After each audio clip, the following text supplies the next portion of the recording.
All right, everybody. Well, thanks for joining us. My name is Greg Wadley, and I'm the program manager for the Clear Roads program. We are here today to participate in the final webinar for Clear Roads project out of fiscal year 14. Project number is 1410, and the title is Best Management Practices for Roadway Salt. And this project was led by Wilfrid Nixon out of University of Iowa and also Mark DeVries out of Vaisala. And we, for every project through Clear Roads, one of the final deliverables are to provide a webinar that sort of wraps it up after the final report is issued and provides the information to all TAC members of Clear Roads. And one of the things we will do is record this webinar, and then we will go ahead and post it on the Clear Roads page for your viewing at a later date. So even if you didn't get a chance to view it today, you can see that later on. A note about the way we're going to operate here is we are going to mute everyone, keep everyone on mute throughout the presentation. This way we don't get any background noise. We get a higher quality webinar recording for the website. And then, but we will ask you to provide any questions or comments that you have in the chat box. And then at the end of the presentation, the principal investigators will be able to address those questions and comments, and that will be it. And then we'll wrap it up. So with that, I'm going to go ahead and turn the presentation over to Wilf Nixon. And Wilf, are you ready? I am indeed, Greg. Excellent. And I will mute myself. All right. Well, thank you, Greg, and thank all of you who've turned up electronically today. Good afternoon to those in Eastern and Central time zones, and good morning to those in Mountain and Western. Mark and I are going to go through a presentation and then take you through the handbook that we produced and explain how, in fact, it is not a single handbook, but in fact a collection of handbooks. So with that said, let's get started here. Talking about the goal of the study, what we found as we went about our various investigations of what best practices were, and then get into conclusions, and as I said, go through the guide. Our goals were to determine, insofar as possible, best management practices for the stages of what we might call the road salt life cycle, and we'll take a look at that in a minute, that are pertinent to highway agencies. Now, there are clearly some things that go on, for example, in mines, where people mine salt, that are not pertinent to highway agencies, unless any of you choose to get into the business of mining salt. Nobody does at the moment. We were also tasked with creating a handbook to present those BMPs accessibly and effectively, and then to provide a report detailing the process by which we identified the BMPs and created that handbook. So this is an overview, if you will, of what goes on from the point of being mined through to being placed on the road. And really where things get interesting for us is between terminal storage and delivery to the agency. That we have termed the procurement part of the process. Then there is the storage of the salt by the agency. We've called that storage.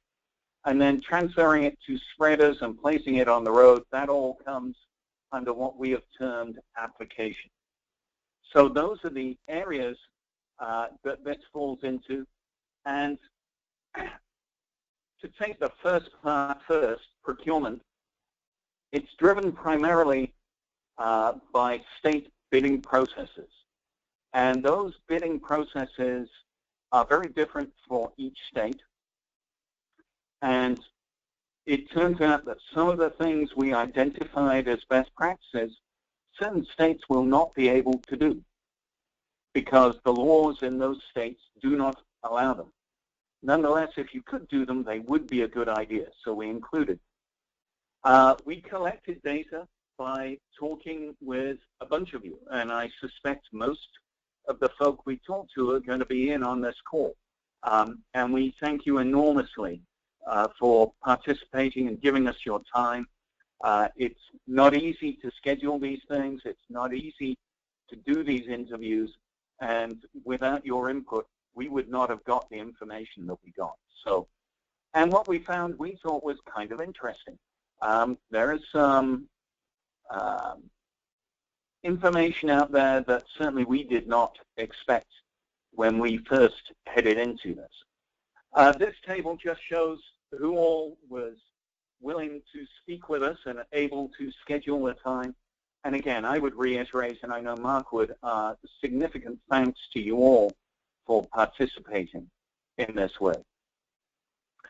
First thing we found was that, and I guess this is no surprise, average salt use varies enormously between agencies. We found 8 agencies using between 0 and 100,000 tons. We found 1 agency using between 900,000 and 1 million tons in what we termed the average annual salt needs. So it's no surprise. Folks are all over the place. We did not attempt to normalize these numbers by lane miles, although that could be done. What's clear is that different states have very different needs, and depending on your needs, your best practices may be different.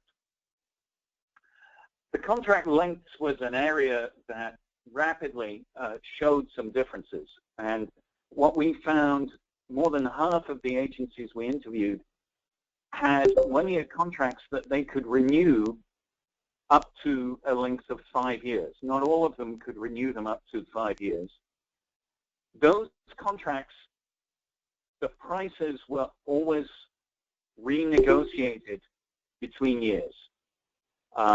This allows people, if, for example, there have been substantial changes in the salt market, or if there have been substantial changes in transportation costs, to address those from year to year.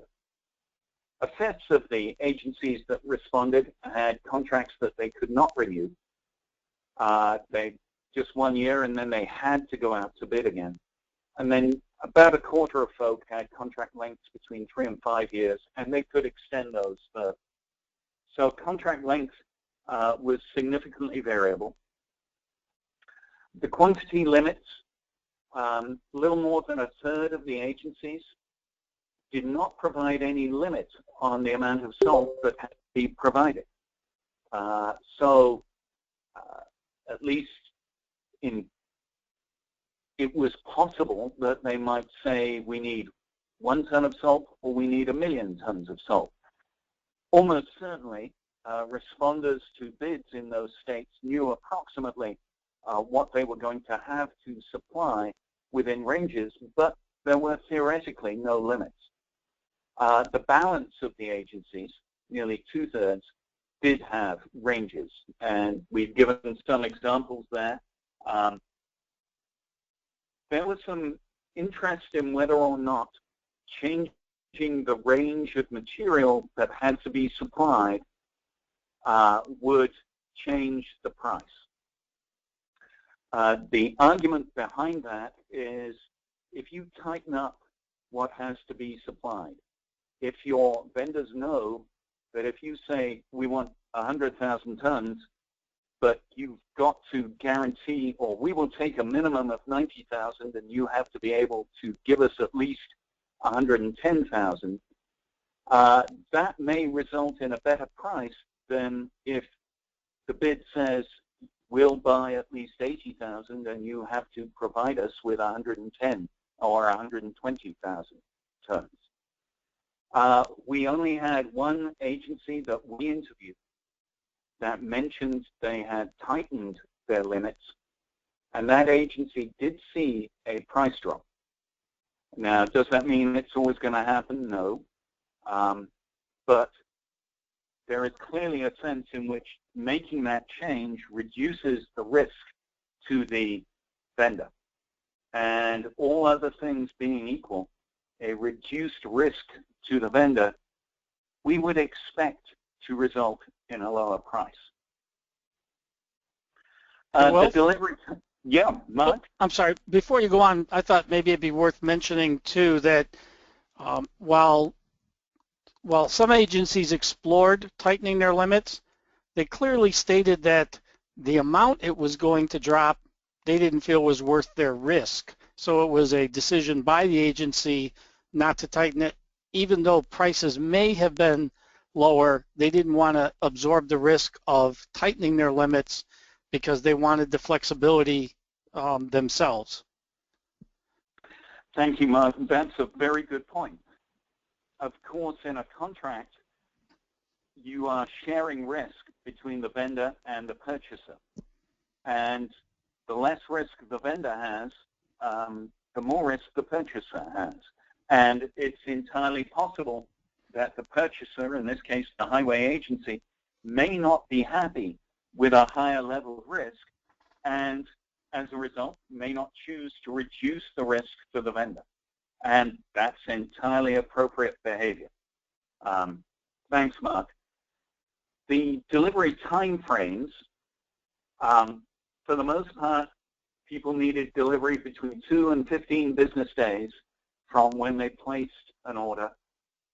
It was also, again, normally during normal working hours, although a number of agencies stated they were more than happy to work with the suppliers if late deliveries were going to be,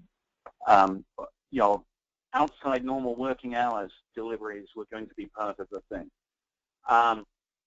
Almost every contract, I think, had penalties for late delivery, although in discussion, those penalties were not always assessed.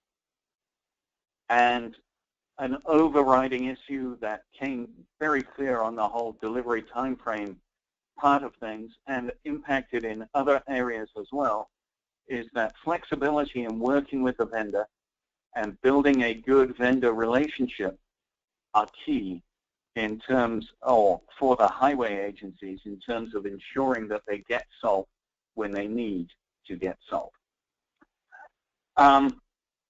Storage capacity issues. We found a range of capacities. Some agencies had as little as 20% of their average annual salt needs that they could store. Some had up to 150% of their average annual salt needs. Little more than 40% could store 100% of their average annual salt usage or more. Has to be noted that you might well have more than 100% of your average annual salt needs statewide in storage, but it may not always be in the right place. Nonetheless, if you've got more than 100%, you are reducing the likelihood that you are going to have delivery issues that cause supply shortages in severe winter weather. Okay, it doesn't mean you get rid of it, but it does mean that you reduce it. The other question we ask is, are you happy with your current process? And we ask people to rate it on a scale of 1 through 10. Nobody rated their process lower than 6 out of 10, and the majority were in the 8 or the 9 out of 10. A number of agencies remarked to us that they were working on improvements in the process, and they expect great things. Equally, a number of agencies and a different set of agencies did not seem to be as aware as they might have been about costs and risks and how they relate to each other for the vendors. Or it may be they were aware of those things, but their bid process did not allow them to adjust things in such a way as to take advantage of that relationship in a way that was beneficial for the agency. What we found as BMPs, first and foremost, more storage is better.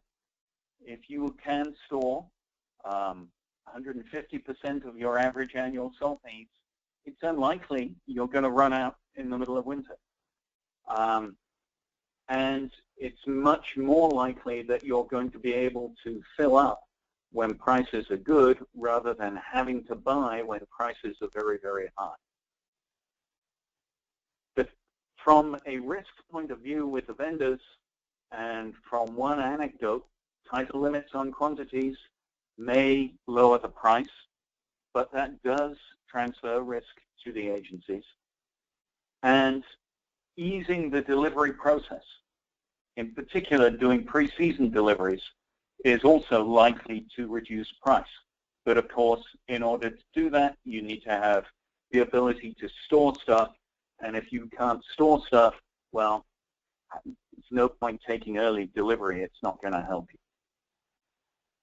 In salt storage, what we found was, by and large, the BMPs are well known.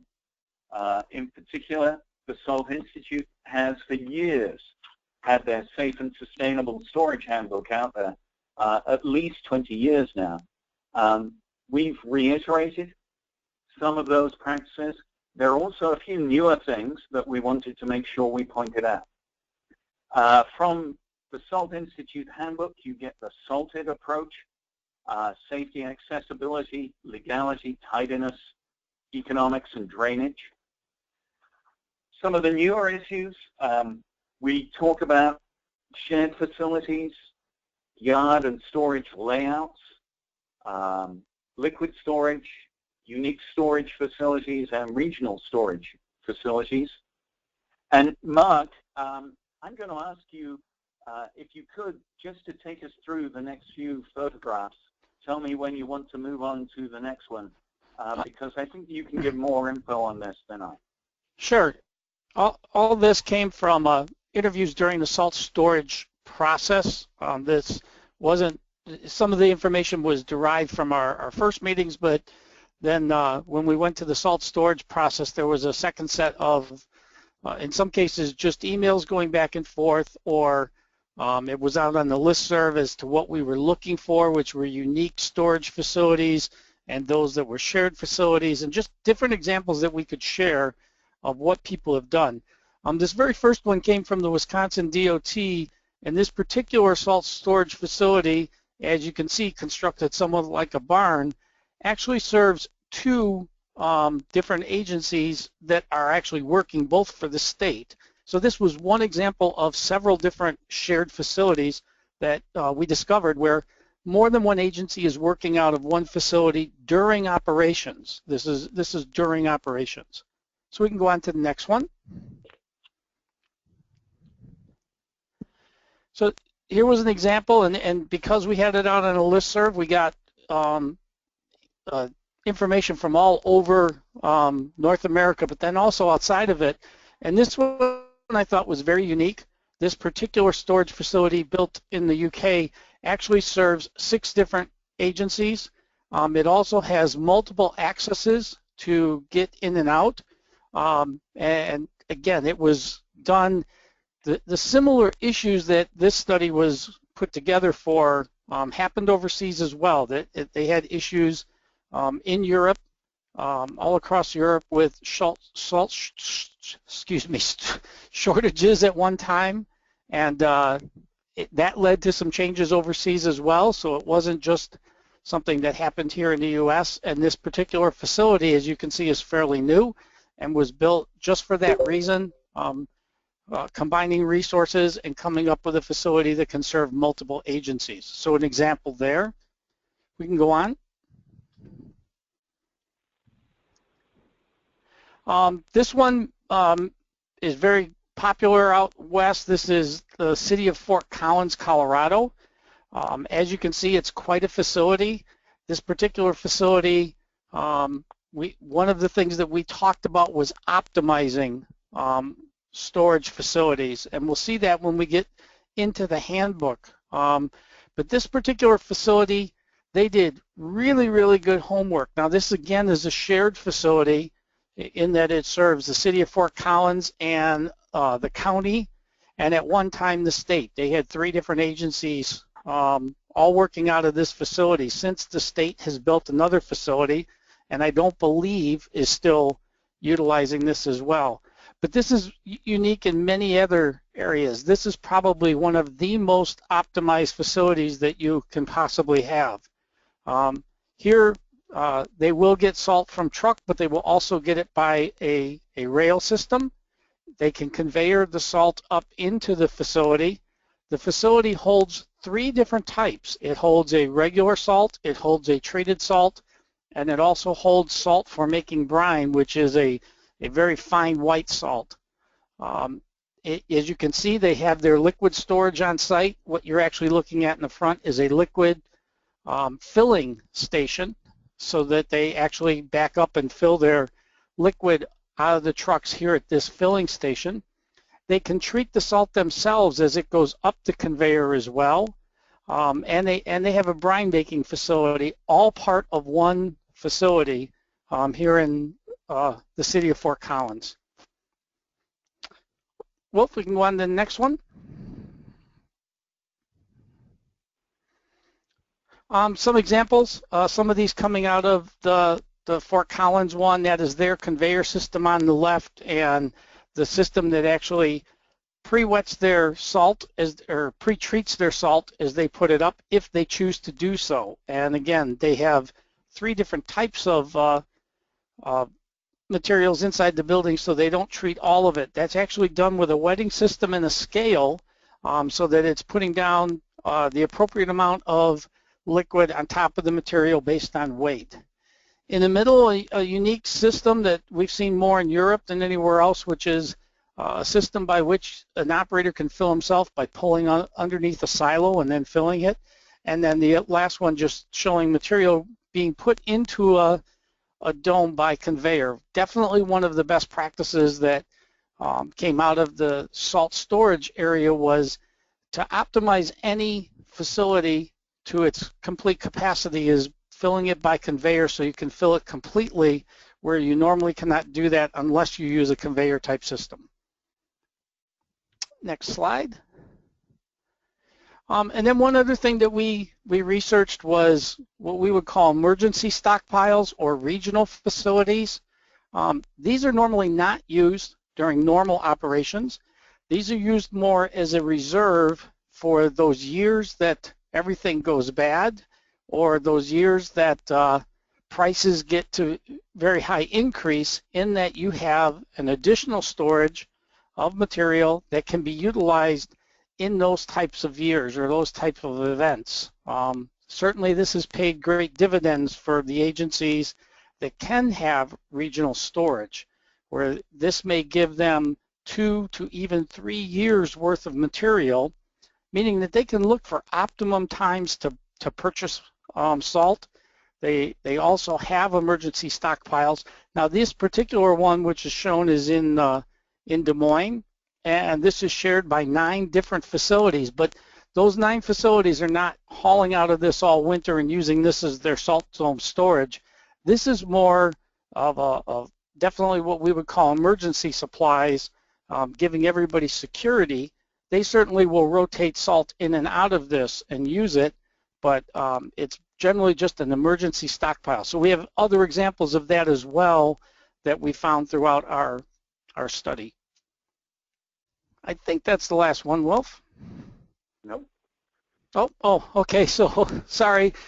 Unique facilities, things that were that we did a little bit of research on with unique facilities and examples that came to us. This was a great one out of Indiana. I believe this was also one where when there was a domestic scan tour, it was one of the sites that they visited. This is unique because this is about the most sustainable facility that you can possibly get. So salt is stored inside the facility. At the same time, they have brine making capability inside, and loading of liquids is inside along with loading of salt. Besides that, they actually use the wash water is reused, so there's a wash system as well, and that water is used to make brine afterwards. So really it's a very, very sustainable type situation where everything was thought of and incorporated into one facility. So it's far more than just a salt storage building. Again, just another example of the inside of that facility. You can see salt stored in the back, and again, there's vehicle loading and vehicle washing and brine making all done within one facility. Thank you, Mark. And, yep. and moving on from there to the application BMPs, I think it's fair to say most of the information is well known. Our goal was to collect it simply into one place, and we identified 11 different areas in there. You can save a lot of salt by using some of these BMPs. Pre-wetting, we've known 30% savings are available on that. Anti-icing, it can be up to 75% over a full storm. And also varying application rates to account for things like pavement temperature, storm type, and cycle time. There are indications that can save up to 50% on your total salt usage.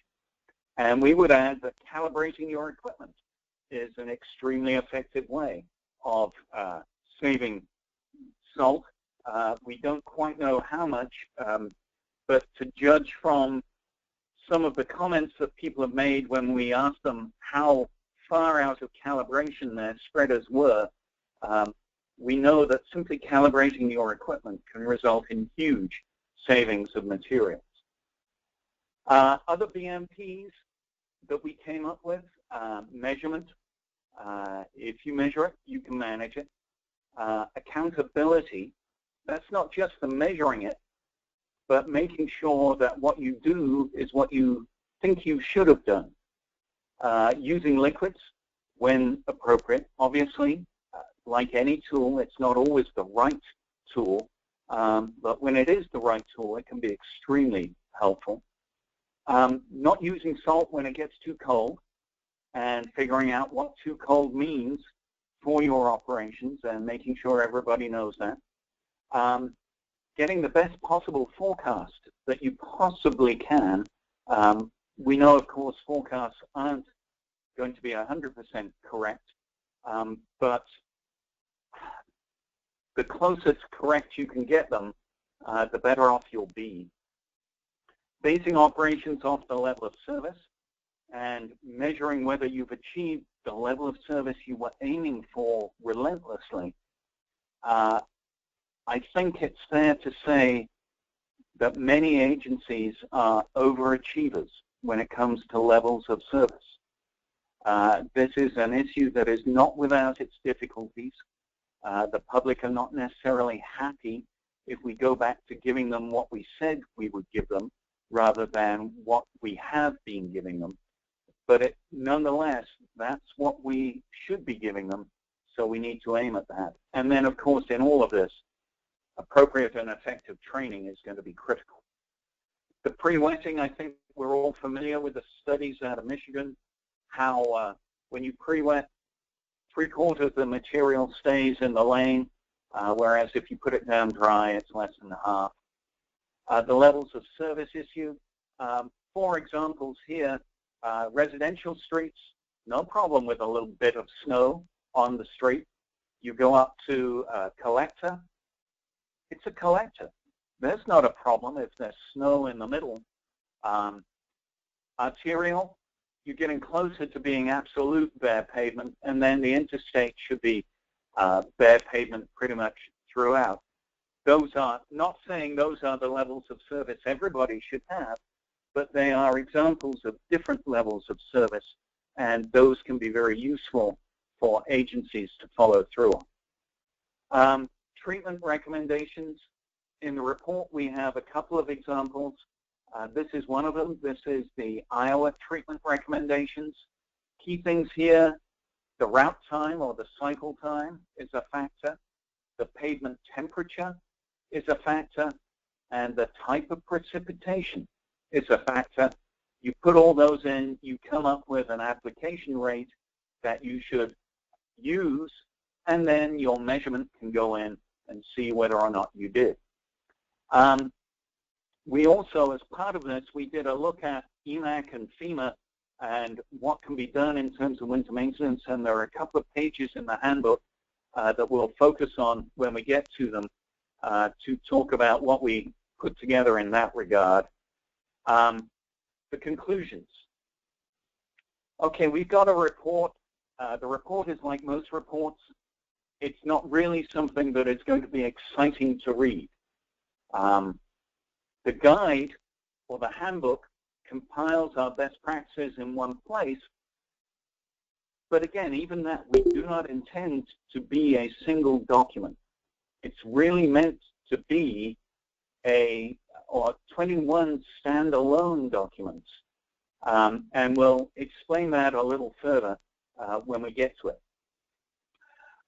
Obviously, you identify best practices, but we are very aware that that does not mean that every agency can do this. For example, not every practice is going to result in lower costs in every situation. We would also note that the best practices are not just for state agencies. They should be applicable for city and county agencies and townships, and also for private vendors who do things like clearing parking lots. We think all of those could benefit from these best practices. Okay, so now let's go on to the guide and pull that up.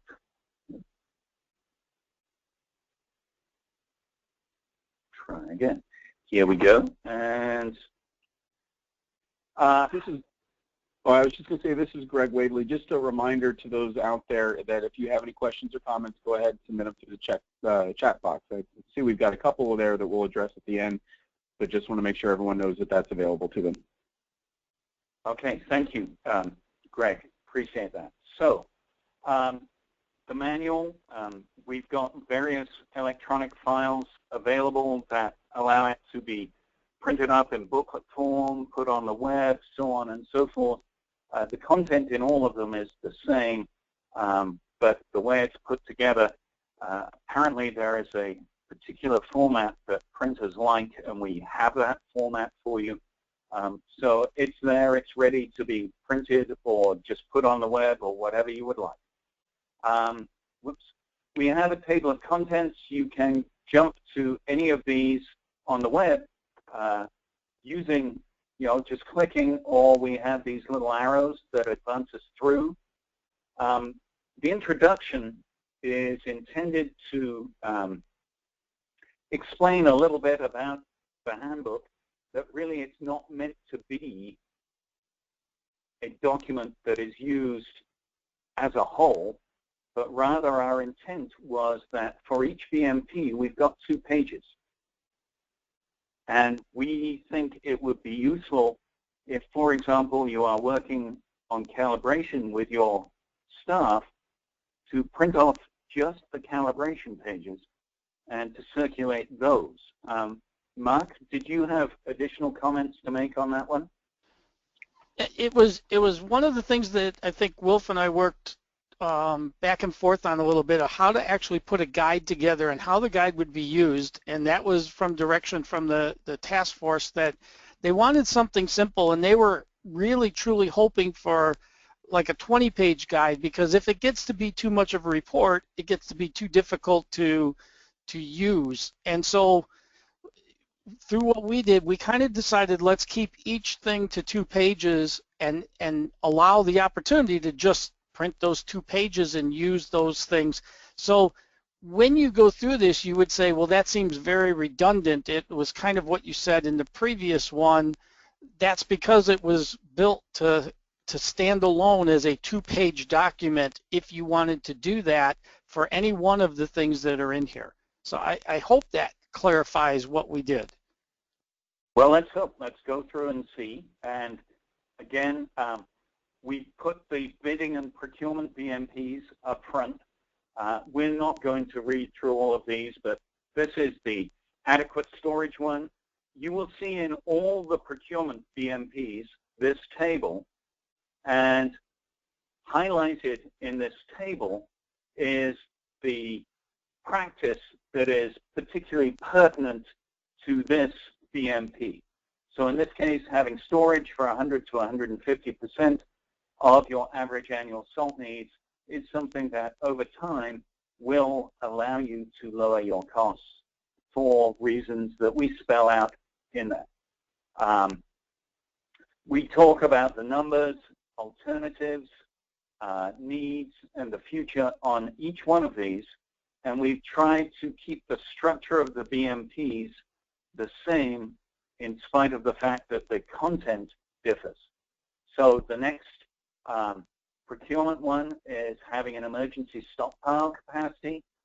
Again, this table is here, but now we've got a different item highlighted in that. Third one is tightly quantifying or specifying the quantities in the bid documents. And again, the details here. We point out in the alternatives here that this is very much a risk-reward issue, and we would add that, yeah, if the state agency feels they do not wish to take the risk implicit in having tightly specified quantities, that's okay. That's a reasonable decision, but it comes, if you will, at a cost. And then multi-year contracts, again, this is something that many agencies do and find to be useful. Not all states would allow this, and it's very clear that when you go with a multi-year process, you have to allow for changes in costs from year to year. Otherwise, vendors would likely be discouraged from bidding. And the final procurement one is pre-season fills of stockpiles. If you can get your salt early in the year before wintertime, then you've reduced risk both for yourself as an agency and for your vendors.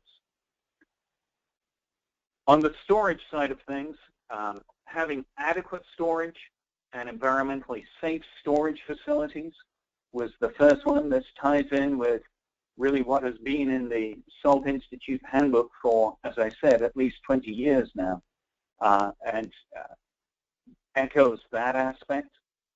The facilities layout, this comes into the issue of, for example, using conveyors, but also making sure that you have an easy process delivery and getting the most out of your investment in hardware, if you will, that you've put together on all of this. You've got a big infrastructure investment in your storage facility. You want to optimize the use of that. Shared facilities, as Mark mentioned in the presentation, there are a lot of benefits in this regard. It's not going to work everywhere, but where it can work, it can be extraordinarily effective. The optimization of those facility operations and novel ideas, one of the things that came out in this, it can be as simple as making sure that your exits from your storage building are placed on the right side with respect to where the weather normally comes in from. If your loading doors are always getting snow blowing in them, well, that's probably not an ideal placement. Then we get into the area of application. So with things like pre-wetting, you'll see the chart here. We talk about the alternatives that you can pre-wet in your stockpile. Some agencies do pre-wet by the truckload. You go under a sort of shower. Our recommendation was that that was less than ideal because you don't wet your load evenly. And if you come back with salt still in the truck, you face the issue of what do you do with salt that has already had liquid added to it. Can it go back into your stockpile, or does that create issues for you? Anti-icing.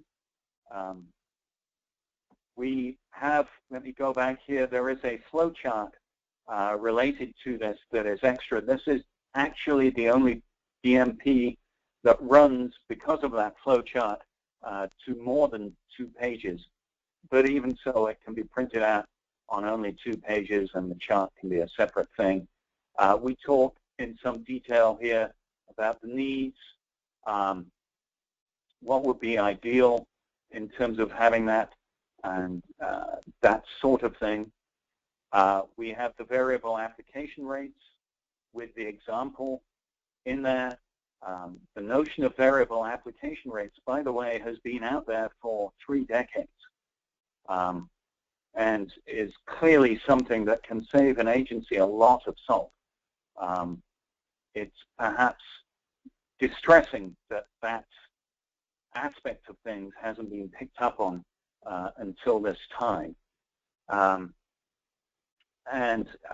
You know, the nice thing about this BMP is all an agency has to do is decide that they want to use different rates for different conditions. The calibration one, we've touched on this. The benefits here, there are a couple of YouTube videos, one of which was made by a Clear Roads member, which involved him sitting in the sunshine, sipping a beverage, as I recall. And then there's also a link to the Minnesota DOT's salt sander calibration guide, all of which we think are helpful things and should allow agencies to introduce their own calibration processes as needed. The issue of measurement we discuss, because if you don't measure it, you can't manage it. We touch a little bit on the need to index what you're measuring with respect to the severity of the winter or the storm that you're facing. I think that's an area that is growing these days. More and more agencies seem to be doing this in one way or another, and we see that as very much being an area where this is going to happen here. Accountability, it's one thing to say we should put down 150 pounds a lane mile, but what happens when you have workers who don't do that? How are you going to address that? You've got to include in your plans a way of making sure your plans are followed and having a process for checking up on them. Liquid usage, it's very clear that by using more liquid, you can use less salt overall if it's used appropriately. As mentioned earlier, it's not always the right tool, but when it is, it can help you to reduce your material usage, your total material usage, substantially. And you know what we find is we're moving towards not just pre-wetting everything, but going towards slurries rather than putting down just pre-wet salt, and that seems to be working extremely well. The cold temperature issue, this is really a matter of timing. Once your pavement temperature gets below 15 degrees Fahrenheit, it's going to take an hour for your salt to go fully into solution. Well, depending on your cycle time, that may not be time that you have.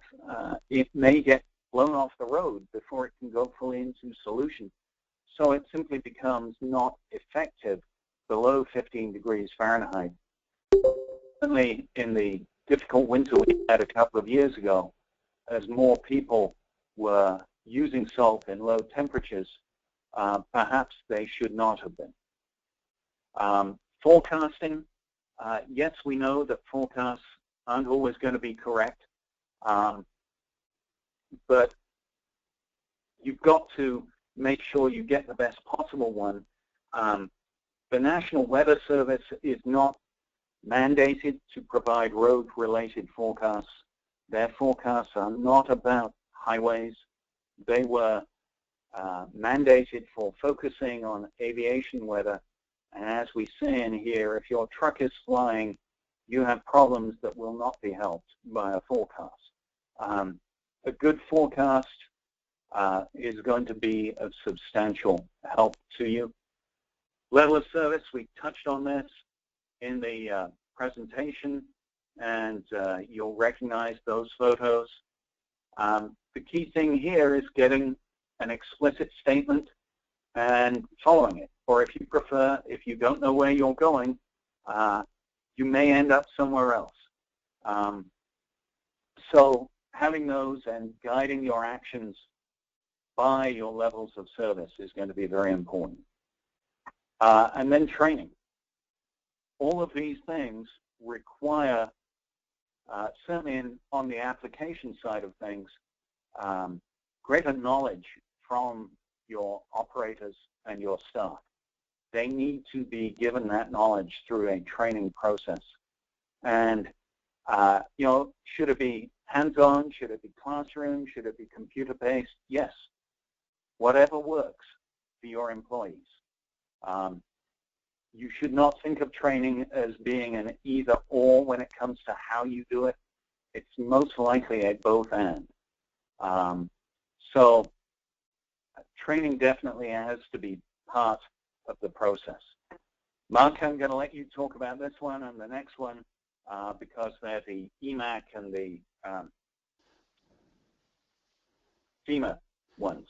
So okay, we were asked if we wouldn't include these in there just at least as reference guides for agencies to understand a little bit about the EMAC and the FEMA process, and just the fact that in summary, basically the EMAC process, meaning that there can be assistance. It's a system by which it can be a mutual aid from state to state.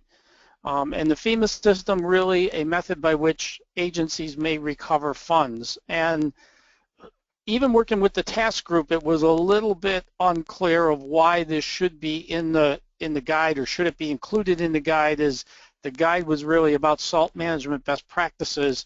But it was clear that we really wanted to include something on this. So I will tell you that this is really a basic summary, but also something where if someone isn't familiar with it, we've got links in there that they can go to the pages and do a lot more research. And from there, they can follow the processes. And most of the agencies are aware of the processes. In many cases, it doesn't necessarily happen in maintenance. It may be outside of what maintenance does. But certainly maintenance will be involved in one way or another. In both situations, good documentation is going to be vital, and I think we've pulled that out as to one of the major concerns in either one of these, that you have very good documentation, because normally, especially in the FEMA situation, it may happen long after the event, and you know, it kind of just runs you through what is there and what the opportunities are. We certainly, as we talked about the FEMA process especially, know that recovering funds is really important. That doesn't mean you'll be able to procure more salt with it, or if there would even be any salt available to procure with it, but there is a recovery method for funds should a disaster be declared. So that was just basically what these 2 pages covered. Does that make sense, Wolf? Does to me, yeah. Okay. On the other hand, I'm not going to be the one using them. So anyway, on other things, I mentioned that anti-icing application decision flowchart. That is included in the guide. You have a little bit of stuff about the two of us. We'll scoot over that and get to the back page of the guide and come out of that. And I think at this point, we are probably ready to get into trying to address some of those questions that have come up. Greg, are you happy with us moving on to that? Yeah, I think that's a good idea. And as you can see, I think we've got about 4 or 5 questions lined up right now. And you can just go ahead and go through them yourself if you'd like. Okay. First up, Caleb Dobbins asked, did the project ask how many of those states that had a procurement limit either overran or underran their limits? We did discuss that. I would say it was not very common. Mark, would you agree? I think the number one thing that we found out is no one ever ran out of salt. The yes, there were agencies that had to go procure above what they had originally done, but they all were able to secure salt, obviously at higher prices in some situations.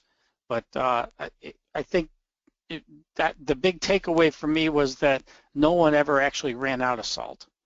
Yeah, and further to that, yeah, there were a couple of agencies that mentioned there had been years where they couldn't take their minimum guaranteed purchase, and they had worked out deals with the vendors that the vendor would store that salt for them. So, yeah, that could be done.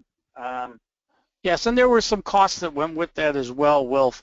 And once again, it's hard to call it a best practice, but building relationships helped in those situations, but not always. Especially in the penalties phases on both sides, we definitely heard from some agencies that whether it was the vendor having to impose penalties or it was the state having to impose penalties, sometimes those were not maintenance decisions or even the vendor relationship decisions. They were at higher levels, which said it's in the contract and it will be done. Right. Another question from Caleb Dobbins. How many states had a different price for fill-up and for resupply? So fill-up would be pre-season fills, resupply would be in-season. And if they did, what was the rough percentage difference in price? Mark? Yeah, so we definitely talked to some. I don't know that if we have a number, Wilf, that said how many did the preseason, but we talked at length about preseason fills, and those that did said it doesn't always amount to a lower price, but in general it does. So certainly sometimes, especially in a year where there are great shortages, putting a bid out during that time or when supplies are low doesn't always result in a lower price. But in general years, yes, there is a discount normally by going to preseason. How much of a percentage does it amount to? I'm going to guess and say we were talking more in dollars at the time, and $2 to $3 a ton seemed to be fairly common in the discussion. The percent based on how much salt is per ton, that's not a very large percent, but what the vendors liked and what the agencies could give them is this was a guaranteed number. This was a guaranteed sale. So there was good competition to win those early preseason bids. Right. So less than a 5% discount, most likely? Yeah, I would say just from the discussions. Now, we didn't ask specifically. The question that's being asked here is what was the percentage of the decrease? So roughly $2 to $3 a ton. When you're considering salt might be $65 a ton this year, depending where you are. It's a little bit less than what you're going to get in a later seasonal bid.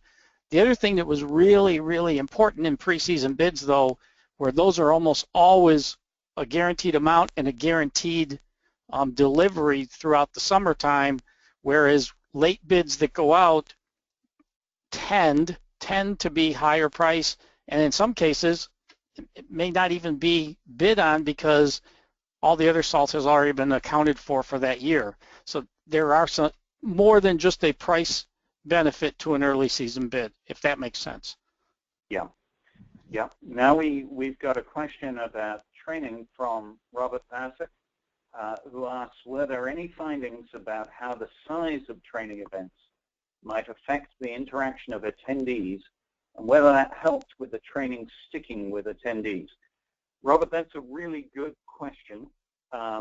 It's not something we looked at, but there are studies out there that indicate more from the school and university type of education rather than job-related training that, yeah, there is a likelihood that in a larger class, people will gain less from the educational event than they will from a smaller class.